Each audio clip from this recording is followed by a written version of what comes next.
আমার এই ভিডিওটি যদি তোমাদের ভালো লেগে থাকে তাহলে একটি লাইক করে দিও, এবং এখনও যদি কেউ এই চ্যানেলটি সাবস্ক্রাইব করে না থাকো তাহলে চ্যানেলটা সাবস্ক্রাইব করে বেল আইকনটা প্রেস করে নিও।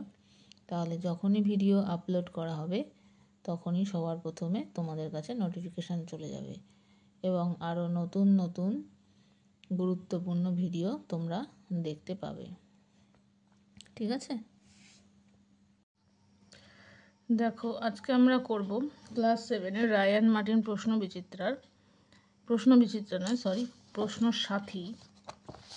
সাথী ফার্স্ট সামেটিভের বেরহামপুর জংশন একাডেমির কোশ্চেন পেপারটা আমরা আজকে সলভ করব। তো 1-1 কি আছে দেখো, শূন্যস্থান পূরণ করো। যদি অনুপাতের পূর্বপদ ইকুয়াল টু উত্তর পদ হয় তবে সেই অনুপাতটিকে কি বলে? সাম্যানুপাত। ঠিক আছে, তাহলে ড্যাশের মধ্যে বসবে সাম্যানুপাত।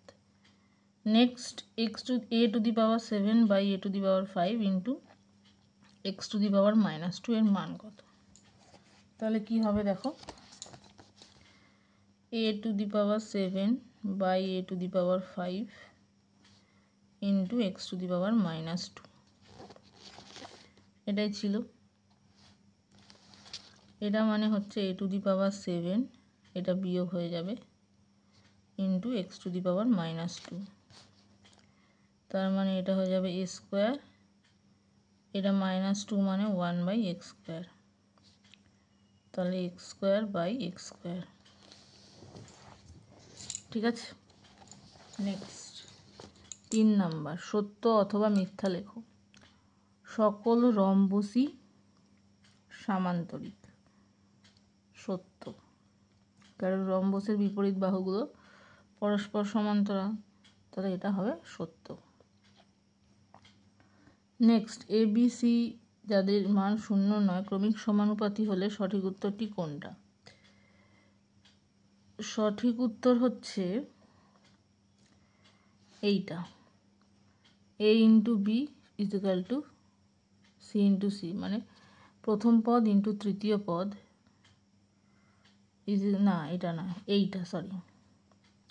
এইটা প্রথম পদ ইন্টু তৃতীয় পদ ইকুয়াল টু মাঝের পদের স্কোয়ার, তাহলে A into C equal to B into B হবে।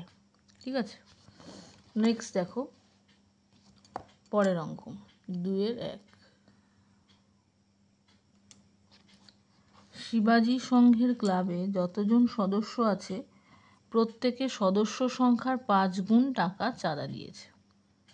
ঠিক আছে, মোট এত টাকা চাঁদা উঠেছে, ক্লাবের সদস্য সংখ্যা নির্ণয় করো।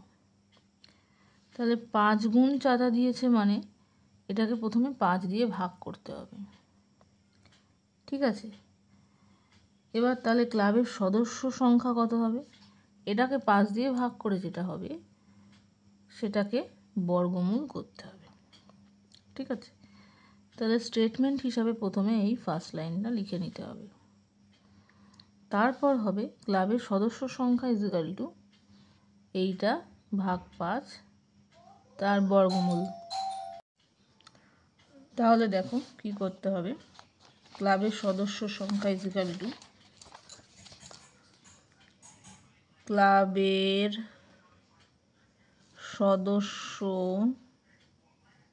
সংখ্যা ইকুয়াল টু কী হবে 515,205/5, এটার বর্গমূল এতজন। এটাকে 5 দিয়ে যদি ভাগ করি তাহলে কত হবে, 5 × 5, 1 আছে 0 হবে ছোট বলে, 3 × 5 = 15, তারপরে 2 আছে সেটাও ছোট বলে 0 হবে 20, 4 × 5 = 20 আর 1, এটার বর্গমূল নির্ণয় করতে হবে। ঠিক আছে, তাহলে 103,041 এই। এবার 10-এর মধ্যে 2 দিয়ে 2 দুগুণে 4, 3 তিরিকে 9, 1, তারপর 3 0, 130-এর মধ্যে কত যাবে, 7 7 49, 8 8 64, 9 9 81, ও সরি, এখানে 3-এর ডবল আসবে 6। 6-এর পাশে যদি আমি 2 বসাই, 2 দুগুণে 4, 6 দুগুণে 12, তাহলে এটা হবে 6, এটা 0 মিলে গেল। এবার নামবে 4 1, এবার এই 2টা এখানে চলে গেল। 32 ডবল হচ্ছে 16, ঠিক আছে। এবার কত যদি যাবে, তাহলে এইখানে এটার সাথে গুণ করলে যদি করি 7 3 3 9 7 7, এখানে এমন একটা সংখ্যা বসাতে হবে যেটা মিলে যাচ্ছে এখান থেকে দিয়ে। সরি, এখানে একটা ভুল হয়েছে, এটা 32 দুগুণ এখানে 64 নামবে, 16 নয়, এটা ডবলটা আসে। তাহলে এখানে যদি 1 বসাই, 6 4 1 মিলে গেল, তাহলে এটা হয়ে যাবে 1, তাহলে এটা হবে উত্তর। তাহলে সদস্য সংখ্যা হচ্ছে 3 to 1 জন, ঠিক আছে। নেক্সট দেখো 2 নম্বর অঙ্ক কি বলেছে। 2 নম্বর অঙ্কে বলেছে 9,000 টাকা 3 বন্ধুর মধ্যে এমনভাবে ভাগ করে দেয়া হলো যেন প্রথম বন্ধু যা পায় দ্বিতীয় বন্ধু পায় তার দ্বিগুণ, এবং তৃতীয় বন্ধু প্রথম 2 বন্ধুর প্রাপ্য মোট টাকার অর্ধেক পায়। তাহলে প্রথম জন যদি x টাকা পায়, দ্বিতীয় জন দ্বিগুণ পাবে মানে 2x টাকা পাবে। তাহলে তৃতীয় বন্ধু কত পাবে, x প্লাস 2x বাই 2, ঠিক আছে। কে কত টাকা পাবে। এবার 3 জনের সেই প্রাপ্য টাকাটা হবে 9,000 টাকা, মানে 3টের যোগফল হবে 9,000 টাকা। তাহলে লেখো এখানে কি করতে হবে, ধরি প্রথম বন্ধু পায় x টাকা, সুতরাং দ্বিতীয় বন্ধু পায় 2x টাকা, তৃতীয় বন্ধু পাবে x প্লাস 2x বাই 2 মানে 3x বাই 2 টাকা, ঠিক আছে। এবার প্রশ্নানুযায়ী কি হবে,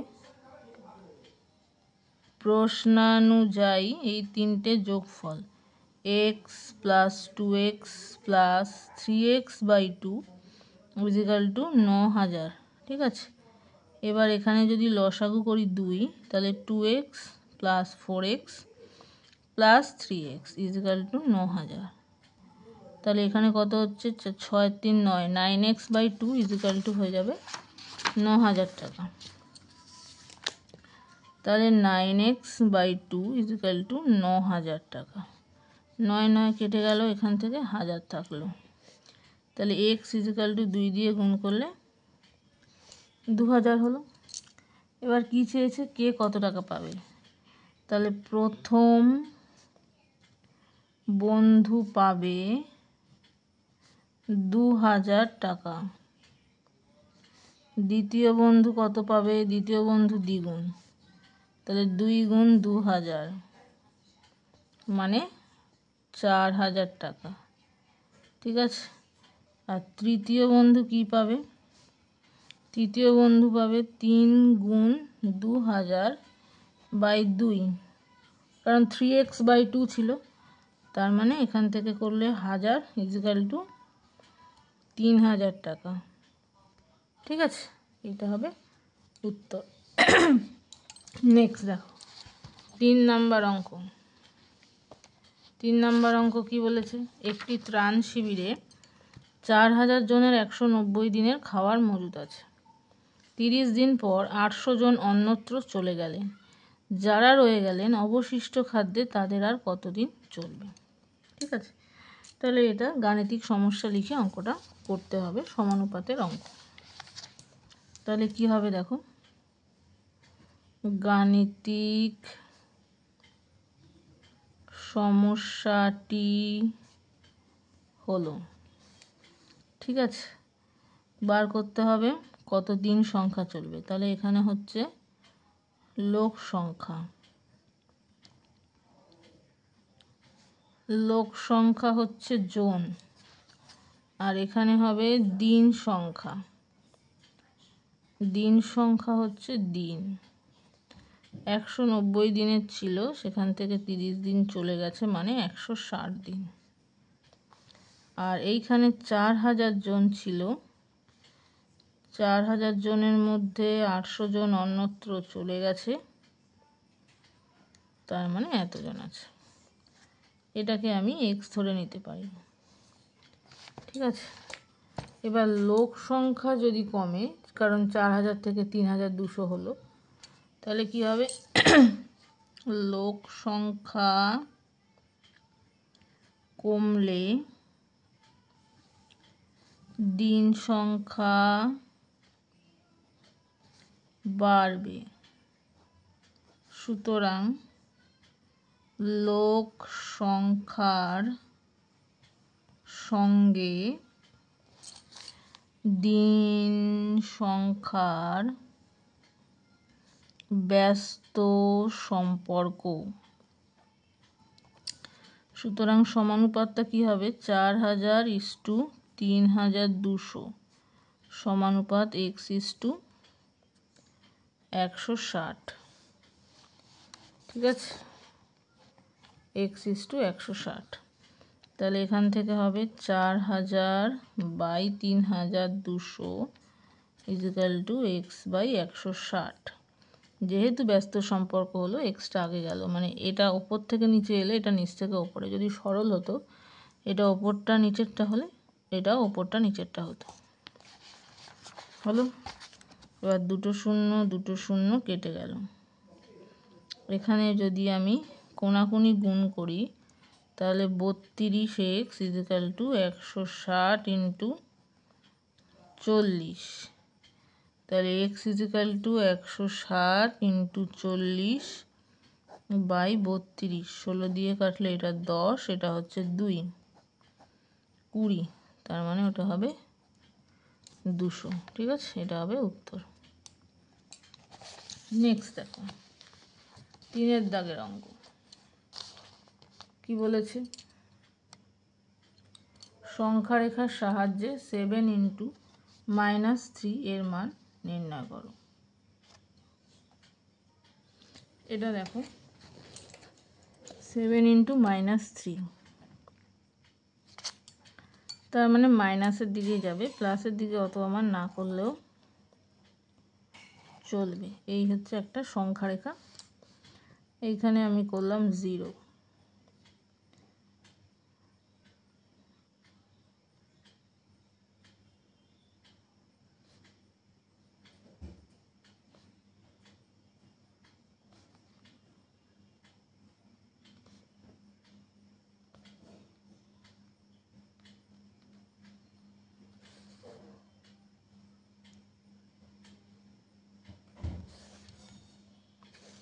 তাহলে এটা -1, -2, -3, -4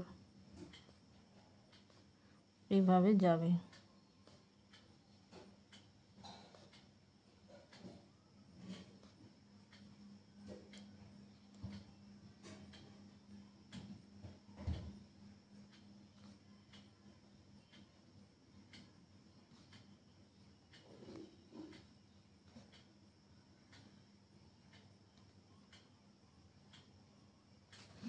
তাহলে এখানে -3 × 7 ছিল।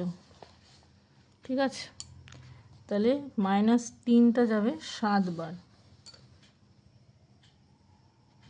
প্রথমে -3 একবার গেল, তারপর এখান থেকে আবার 3 ঘর যাবে, এইখানে হলো, আবার 3 ঘর যাবে, এইখানে হলো, আবার 3 ঘর যাবে, এইখানে হলো, আবার 3 ঘর যাবে, এইখানে হলো, আবার 3 ঘর যাবে, এইখানে হলো, আবার 3 ঘর, মানে এইখানে।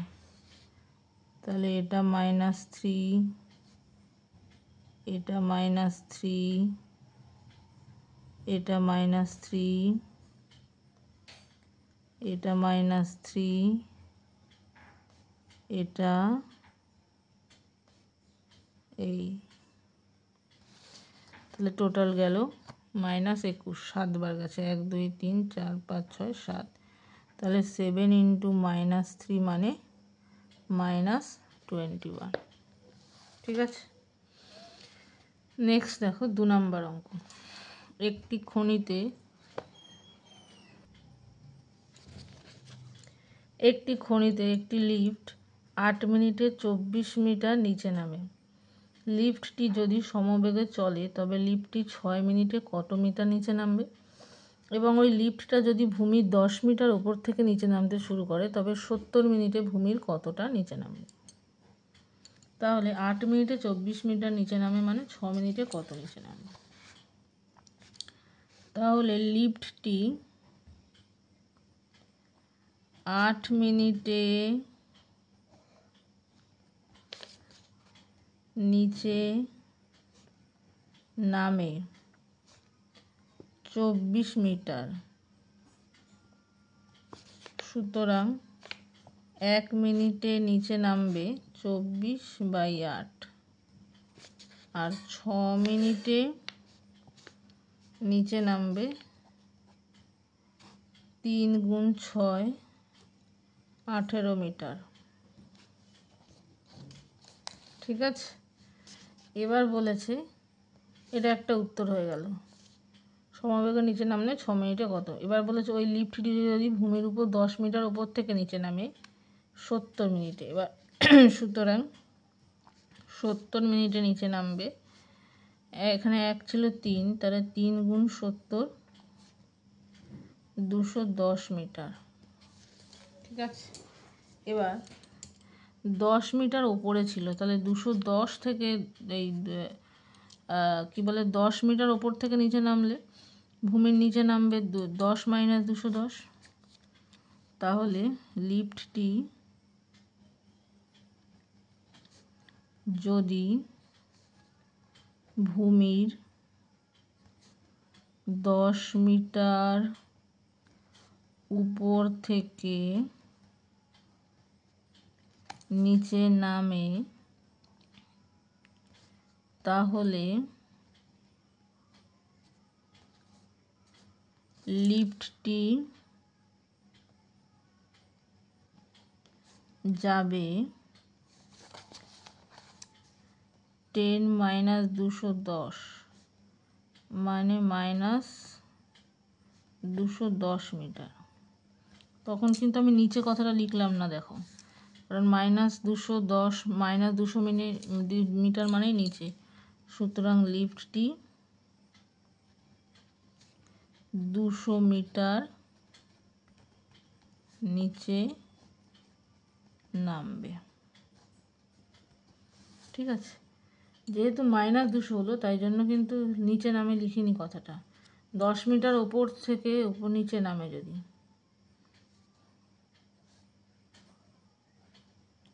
তাহলে -200 মিটার যাবে, অর্থাৎ 200 মিটার নিচে নামবে। ঠিক আছে, নেক্সট দেখো 3 নম্বর অঙ্ক। 3 নম্বর অঙ্ক আছে মান নির্ণয় করো।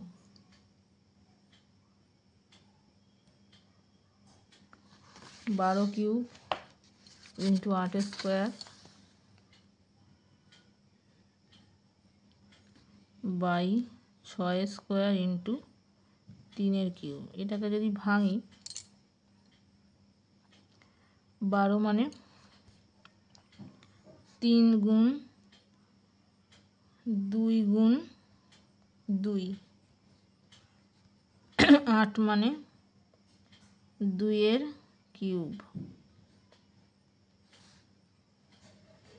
6 মানে 2 × 3, তার মানে এটা 3 কিউব, 2 কিউব, 2 কিউব, এটা করলে 2⁶, এটা করলে 2 স্কোয়ার, 3 স্কোয়ার, 3 কিউব। তাহলে এখান থেকে নিলে 3 cube -2 - 3 into 2 cube plus cube plus 6, ওপরে ছিল -2, এটা কেটে গেল 3⁻², আর এখান থেকে হয়ে যাচ্ছে 4 7 10, 2⁻10। তাহলে এইটা নিচে চলে যাবে 3 স্কোয়ার, 2⁻10 মানে কত গুণ করে দেখতে হবে। 2⁻7 মানে হচ্ছে 128, আর 3 মানে 8, 8 8 64, 4 হাতে 6, 8 দুগুণে 16 আর 6 22, হাতে 2, 8 8 8 আর 2 10, তার মানে এটা হবে 1024/9। ঠিক আছে, নেক্সট। এবার চাইলে তোমরা এটা দেখো, এটাকে তোমরা মিশ্র ভগ্নাংশে করে দিতেই পারো। 9 1 9, আবার 9 1 9, 34, 3 নং 27, 4 নং 36, এটা হবে। নেক্সট দেখো, চাঁদার সাহায্যে 72 ডিগ্রি কোণ আঁকো এবং পেন্সিল কম্পাসের সাহায্যে কোণটিকে সমদ্বিখণ্ডিত করো। ঠিক আছে, তাহলে চাঁদা দিয়ে একটা প্রথমে 72 ডিগ্রি কোণ আঁকতে হবে। দেখো,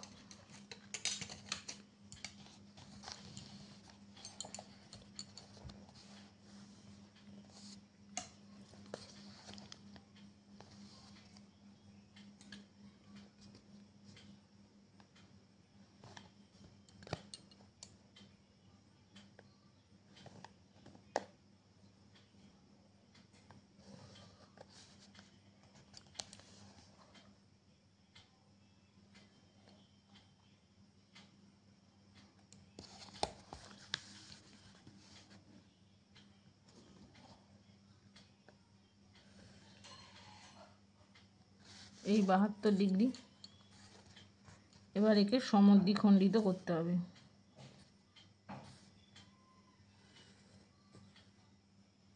এই দিলাম মাপ, এখান থেকে নিয়ে এটার মাপ নিলাম, এই আবার এখান থেকে নিয়ে এই হলো।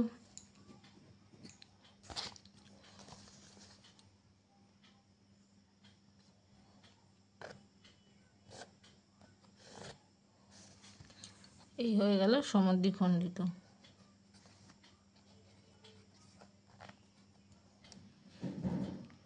এটা হবে 36 ডিগ্রি, এটাও 36। ঠিক আছে, তাহলে এখানে লিখতে হবে চিত্রে angle A B C equal to 72 degree কোণ অঙ্কন করে তাকে সমদ্বিখণ্ডিত করা হলো। ঠিক আছে, নেক্সট দেখো পরের কোশ্চেন কি বলেছে। এ বি সরল রেখাংশের বি বিন্দুতে পেন্সিল কম্পাসের সাহায্যে বিসি লম্ব আঁকো এবং পেন্সিল কম্পাসের সাহায্যে এবিসিকে সমদ্বিখণ্ডিত করো।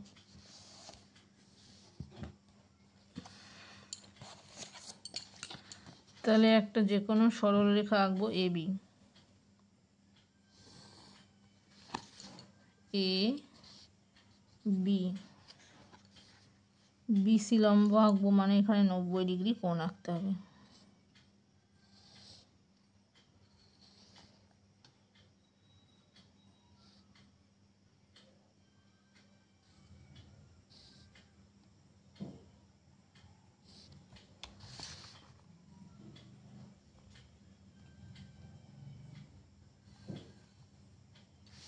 আঁকলাম, এবার এবিসিকে সমদ্বিখণ্ডিত করতে হবে, এটার নাম দিলাম সি।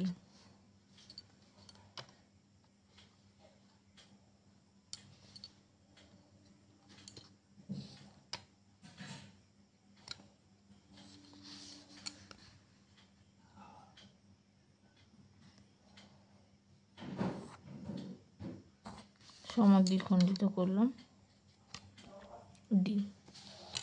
ঠিক আছে, তাহলে চিত্রে এ বি সরল রেখাংশের বি বিন্দুতে বিসি লম্ব অঙ্কন করা হলো এবং অ্যাঙ্গেল এ বি সিকে সমদ্বিখণ্ডিত করা হলো।